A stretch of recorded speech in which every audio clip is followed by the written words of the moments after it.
Welcome back to what Arty Noobs with Channel Disturbance. This is a T32. It's a Tier 8 American heavy tank, and it's located on the north spawn of Murovanka Encounter, and it's under the command of Dunkel CSM Bit. Now, he told me that this was his very first battle in the T32, and if that's right, then he certainly is very good at his game. Now, it's one of the prototype tanks that the Americans tried to build a heavy tank after the end of the war. As you know, they built the T29, the T30, and they got to the T32, but the T32 never entered production. In fact, they did build prototypes, but it was never built for the American Army, or the US Army, I should say. Now, I do know that Dunkel his dad was a company sergeant major in the US Army, and he was in the Armored Corps as well. And he sent this replay in, and he said he'd like to dedicate it to his dad because he used to platoon with Dunkel, and he was the best platoon mate he ever had. So yeah, it's kind of nice that he remembers and thinks about his dad. In fact, actually, he died about a year and a half ago, so oh, Dunkel's been seen. So anyway, nice dedication to your dad. Okay, now what have we got around here? Oh, T26E5. Now that's the standard version, the non-Patriot version, not in the gaudy colours, camo version. That's the one I have. Well, that one bounced off the armour. One thing you can say is the turret armor on this tank is very good. Well, that Leo almost got penetrated instead of the T26E5. It looks like the Lurber's being a bit of a pain, making it difficult for us to get shots. Yeah, because the gun depression on T32 is 10 degrees, so it's very good, but at some angles it can be really difficult to get shots on the enemy, especially if your teammates are getting in the way. Nope, pulls back.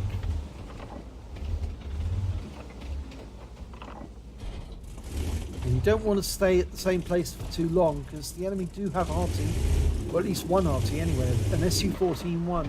Oh, Tiger 2. Sniper.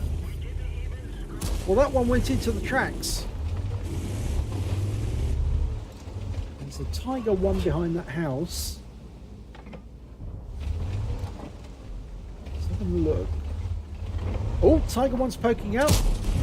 And it goes into the armour, but it doesn't penetrate. Now, there's the Tiger 1 2 again. And he bounced another round off our turret.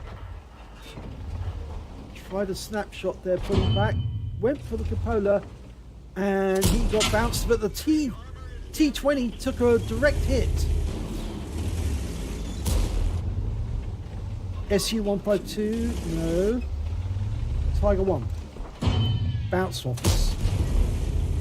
You could hear that one ricochet off as it went up. Tiger 1 again. No. Can we get the... Oh, T20. And that's a good roll. Well, 322. Average is 320, by the way. It's a 105mm gun.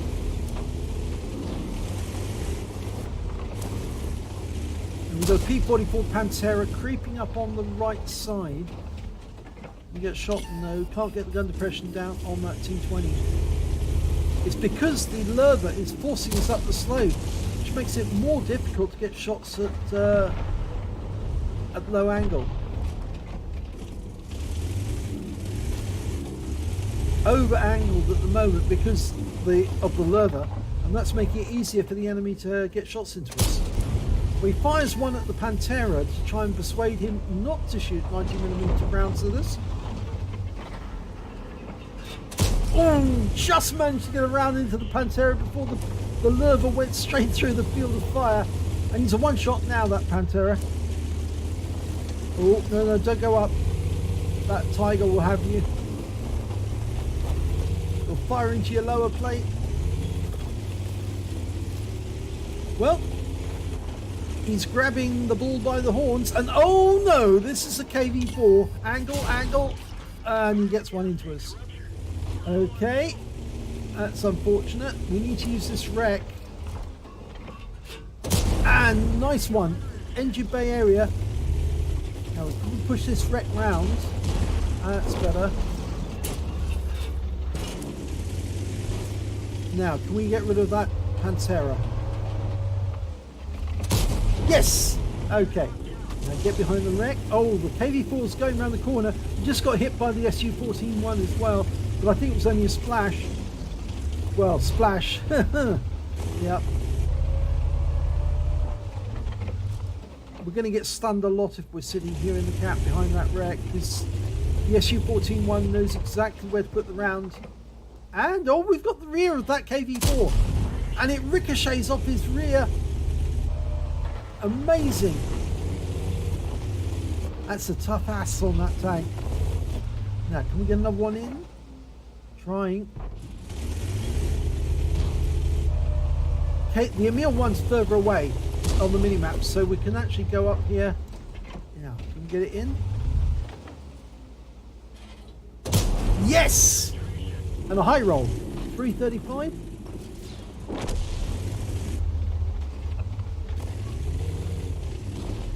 Oh, Tiger 2. Ouch, this is going to hurt. Yeah, took a round from him. Oh, we got a fire! It was an automatic fire extinguisher went off. He's now, oh, he's a two-shot. I think he's a two-shot. And we took a round in the tracks. Can we get another one in? Yes! He's got quite a good reload speed, actually. 8.94. The book says it should be around about 10. So he has actually got a better replay. Yes, and finishes off the Tiger 2. Just checking what's behind us. KV4's changed position. Get a shot in. Going for the polars. No. Still trying to use the wreck creatively. He's coming for us now. Oh, lovely one. Finishes him off.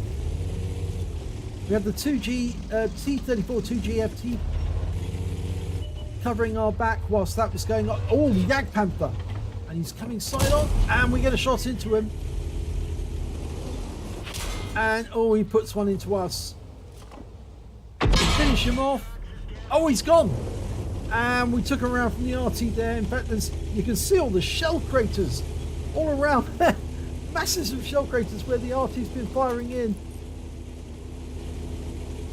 He must have got enough resets for a defender by now. Okay. Well, the Emil seems to have gone away. And there's the 45 TP. That's the other heavy on the enemy team. Of course, the other player on the enemy team is the SU-14-1, and he's now one-shot that 45 TP. But we did take a round for 341, and we're down to 397, so we don't want to get hit by Arty again if we can help it. And we didn't penetrate that one. The Scorpion G's going up over the top. Oh, and he gets wiped out by the 45 TP. And there's the Emil. In the distance. We don't get penetrating shots. Well, 45 TP is toast. And that just leaves the Emil and the SU-14-1. And the Emil must be some distance away. And I can see the Arty rounds coming in from our GW Panther. Lerv has gone south. He's looking for the SU-14-1. Well, those were speculative shots fired in the direction of the mini-map to... Oh, tree went down. So we know where the Emil is. That tree is fairly close. Oh, the T-34 TGFT succumbs to the shot from the SU-14-1. He's fired so many rounds into that corner, that Arty. Considering the number of resets he's had now, he must have a defender.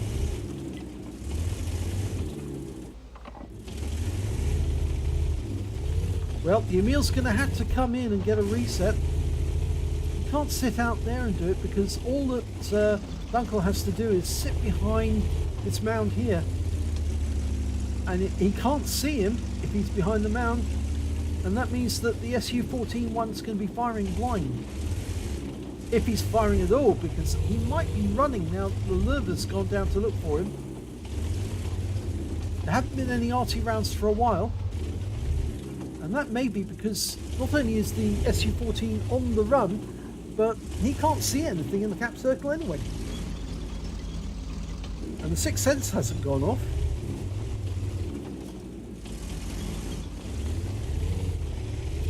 It does make me wonder where the Emil's gone.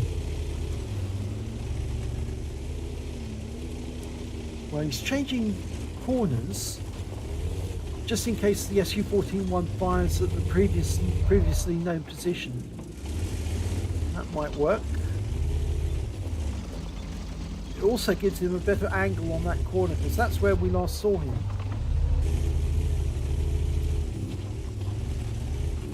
Well, 47 seconds away. He's trying to keep moving just to avoid being hit by the Arty.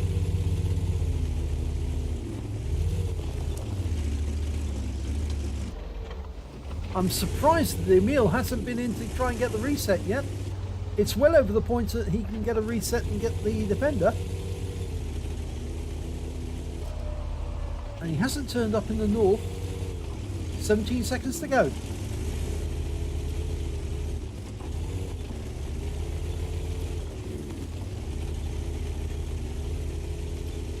Six seconds. 5, 4, 3, 2, 1. He's done it. He's won. A nice Invader medal there for Dunkel CSM Bit.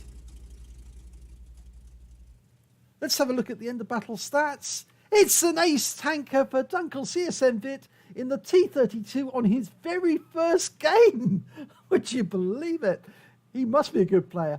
He also picked up a spotter because he was spotting for a huge amount of damage on the enemy tanks that he was providing the spotting damage for the spotting information for the GW Panther on his team. He got a Hand of God for surviving the battle, having received damage from 4 different enemy tanks, a Bruiser medal, a Duelist, a Fire for Effect, and out of the epic medals, he picked up a High Caliber. He dealt the most damage in the battle, and of course he capped out to win, got at least 80 cap points in the process, and picks up an Invader medal. Wow, what a set of medals on your first game in a tank. That is truly brilliant. Let's have a look at team score. Well, on team score, we can see that he managed to get the highest amount of damage, 4,006 hit points of damage, put him top of the table there.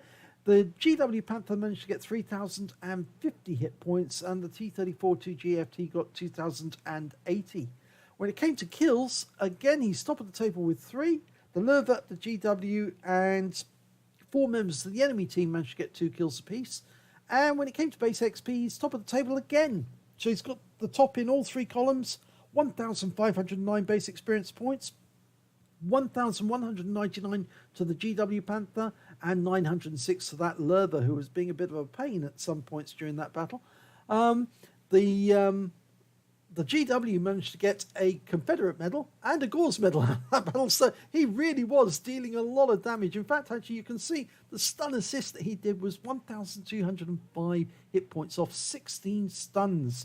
And 3,050. Yes, he certainly earned that Confederate and the Gauze. And the Lurver, well, he picked up Fire for Effect, Shell-Proof, Hand of God, and a Steel Wall. So he bounced the most damage in that game. So congratulations to him. Let's have a look at the detail for Dunkel. Well, he fired 27 rounds. He got 22 direct hits and 15 penetrations. Damage of 4,006 hit points and 337 was at more than 300 meters. He received 11 hits from the enemy, 4 penetrations, 6 non-penetrations, and 5 hits as a result of splash damage from the Su-14-1. He blocked damage of 1,040 hit points in total.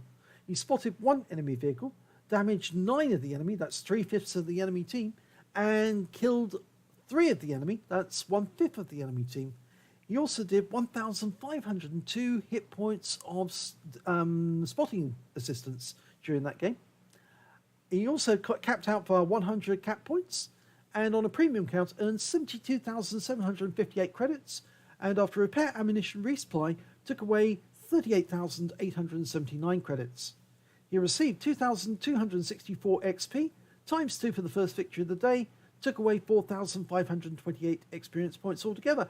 And he did that battle using mainly, in fact I think it was only AP, which is why his ammunition costs weren't that expensive. Mainly standard ammo. That's why, I mean, it's incredibly well done. For a first battle to get this sort of result is pretty astonishing. So I think that's a fitting tribute to his dad, I'm sure his dad would be pleased. He must have been watching whilst this was going on. I'm sure he was. Yeah, we always like to think so. So, yeah, great battle. If you enjoyed that replay, please give it a like and do subscribe to our channel, and hopefully it'll be your replay that I'll be featuring in the next video.